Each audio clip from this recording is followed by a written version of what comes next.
Сіздерге ушулардын көрсөтүп айтып кетейин, түшүндүрүп. Бул косынка мына пайетка менен токулган. Пайетка и ХБ жип менен токулган. Ярнар джинс менен токулган. Мындай пайетка кошуп токуганмын. Тоже 56 сантиметрге ылайыктап токулган бул дагы. Муну кандай кылып токусам, бул дагы ушундай болуп токулган.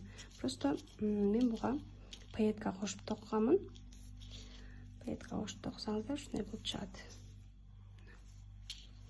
Ушундай кылып токуй бересиздер. Просто бул жагын өлчөп туруп эле размер чыгарасыздар. Болду.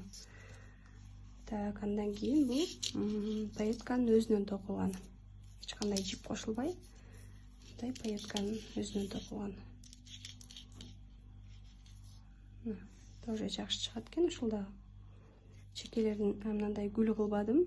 Чекелер ушул бойдон эле калды. Просто бул жагын токуп койдум. Айлантып чекесин. Тоже 56 сантиметр, 56-57 сантиметр. Булар мындай чоюлат. Ушундай кылып токусаңыздар дагы болот. Токулушу бирдей, булардын үчөө тең окшош. Муну мастер-классын сиздерге көрсөтүп бердим. Үчөөнүкү бирдей.